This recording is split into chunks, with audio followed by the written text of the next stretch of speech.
మన ప్రభువును రక్షకుడునైన యేసుక్రీస్తు శ్రేష్టమైనటువంటి నామములో మీ అందరికీ నా హృదయపూర్వకమైన శుభాలు వందనాలు తెలియజేస్తూ ఉన్నాను. ఈరోజు దేవుని యొక్క వాక్యము 105వ కీర్తన 5వ వచనాన్ని చదువుకుందాం. ఆయన దాసుడైన అబ్రహాము వంశస్థులారా, ఆయన ఏర్పరచుకొనిన యాకోబు సంతతి వారలారా, ఆయన చేసిన ఆశ్చర్య కార్యములను జ్ఞాపకము చేసుకొనడి. మరొకసారి చదువుకుందాం. 105వ కీర్తన 5వ వచనం. ఆయన దాసుడైన అబ్రహాము వంశస్థులారా, ఆయన ఏర్పరచుకొనిన యాకోబు సంతతి వారలారా, ఆయన చేసిన ఆశ్చర్య కార్యములను జ్ఞాపకము చేసుకొనడి. దేవునికి మహిమ కలుగునుగాక. క్రీస్తునందు నా ప్రియమైనటువంటి దేవుని బిడ్డలారా, చదవబడినటువంటి దేవుని యొక్క వాక్యాన్ని మనం ధ్యానం చేసుకుందాం. చూడండి, దైవజనుడు దావీదు రాసినటువంటి కీర్తనలో మనకు ప్రాముఖ్యంగా ఒక మాటను మనం జ్ఞాపకం చేసుకుందాం. ఆయన చేసిన ఆశ్చర్య కార్యములను జ్ఞాపకం చేసుకొనడి. ప్రియులారా, గమనించండి, ఆయన చేసిన ఆశ్చర్య కార్యములు అని మనం గమనిస్తే, ఎక్కడ చేసినటువంటి ఆశ్చర్య కార్యాలను అని మనం గమనిస్తే, చూడండి, బైబిల్లో దేవుడు తన ప్రజల ఎడల, తన ప్రజల పట్ల చేసినటువంటి ఆయన ఆశ్చర్య కార్యాలను మనం జ్ఞాపకం చేసుకోవాలి. ప్రియమైన వారలారా, దేవుని వాక్యంలో రాయబడిన మాట ఏమిటి అంటే, ఆయన ఒక్కడే మహా ఆశ్చర్య కార్యములు చేయగలిగిన దేవుడు. ఆయన ఒక్కడే మహా ఆశ్చర్య కార్యములు చేయగలిగిన వాడు. ప్రియులారా, ఆయన కార్యాలను మనం జ్ఞాపకం చేసుకున్నప్పుడు, ఆయన కార్యాలను మనం ధ్యానం చేసుకున్నప్పుడు, ఆయన కార్యాలను మనం గుర్తు చేసుకున్నప్పుడు, ఆయన ఎంత బలవంతుడో మనకు అర్థమవుతుంది. ఎలాంటి కార్యాలు చేయగలిగిన వాడో, ఎలాంటి అద్భుతాలు చేయగలిగిన వాడో మనకు అర్థమవుతున్నది. కనుక క్రీస్తునందు ప్రియమైన దేవుని బిడ్డలారా, మన జీవితాలలో చేసిన ఆశ్చర్య కార్యాలను కూడా జ్ఞాపకం చేసుకోవాలి. దేవుడు నా జీవితంలో ఈ అద్భుతాన్ని జరిగించాడు, ఈ ఆశ్చర్యాన్ని జరిగించాడు, పలానా టైంలో పలానప్పుడు నన్ను బ్రతికించాడు, నా జీవితంలో ఈ కార్యం జరిగించాడు అంటే మనం జ్ఞాపకం చేసుకోవడాన్ని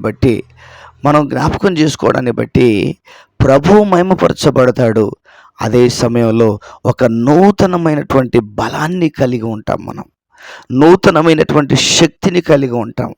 నూతనమైనటువంటి నా ప్రియదేవుని బిడ్డలారా, ఒక భక్తిలో, దేవుని సన్నిధిలో ఒక నూతనమైనటువంటి ఆ కృపను కలిగి మనం ముందుకు కొనసాగుతూ ఉంటాం. అందుకనే ప్రియులారా, గమనించండి, ఎరికో పట్టణస్థులు, ఎరికో వారు దేవుడు చేసిన ఆశ్చర్య కార్యములను బట్టి వారు ఎర్ర సముద్రమును దేవుడు 2 పాయలుగా చేయడం, దేవుని ప్రజలను బయటికి రప్పించడం, అదేవిధముగా శత్రువులను అందులో ముంచివేయడం, ఇవి చూసినప్పుడు వాళ్ళు భయకంపితులైపోయారు. వారు లోపటివాడు బయటికి రాకుండా, బయటివాడు లోపలికి పోకుండా దిట్టంగా తలుపులు వేసుకొని లోపట ఉన్నారు. ఓన్లీ కేవలం అదే కారణం, దేవుని కార్యాలు. దేవుడు భయంకరుడైన దేవుడని, దేవుడు ఏదైనా చేయగలిగిన శక్తిమంతుడు అనేటువంటి భావన వారిలో కలిగి దేవుని కార్యాలకు వారు భయపడి తలుపులు వేసుకోవడం జరిగింది. ప్రియులారా, శత్రువులైనటువంటి వారికి, అన్యులైనటువంటి వారికి అంత భయము, అంత దేవుని కార్యాల ద్వారా అంత వారికి కలిగితే, దేవుని పిల్లలమైనటువంటి మనము దేవుని కార్యాలను మనం ఘనపరచాలి. దేవుని కార్యాలను ప్రియులారా, మొదటి వచనంలో చూస్తే ఆయన అంటాడు, ఆయన కార్యాలను జనాలలో తెలియజేయండి అంటున్నాడు. జనములలో ఆయన కార్యములు తెలియజేయండి.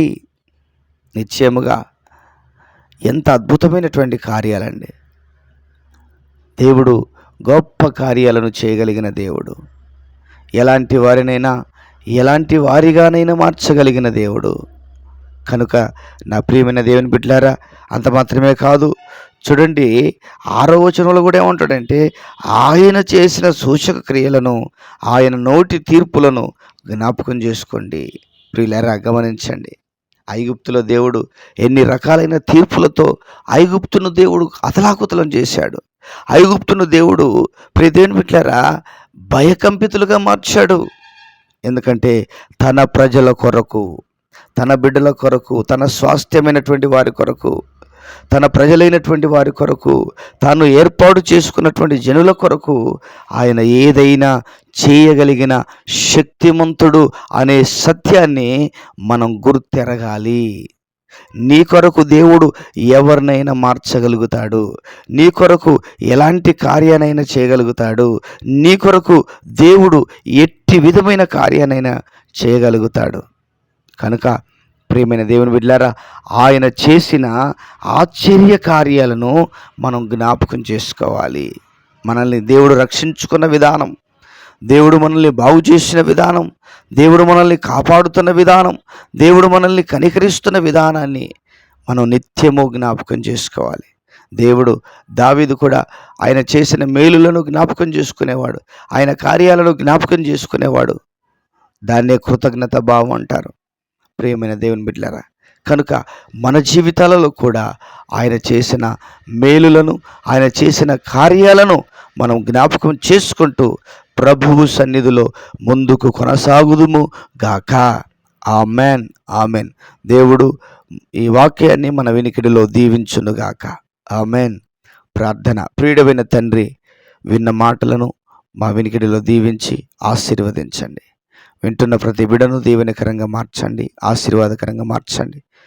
వారి అవసరాలు, వారి అక్కర్లు తీర్చండి. మీ కార్యాలను బట్టి వారు ధైర్యపరచబడడానికి, నీ కార్యాలను బట్టి వారు నాయన తండ్రి ఉజ్జీవింపబడడానికి మీ కృపను సహాయం దయచేసి మీ నామానికి మహిమను తెచ్చుకోవాల్సిందిగా కృతజ్ఞతాస్తుతులు, స్తోత్రాలు. ఎవరెవరు ఎలాంటి అవసరాల మధ్యలో ఉన్నారో, ఎలాంటి అక్కర్ల మధ్యలో ఉన్నారో మీరు ఎరుగుదురు.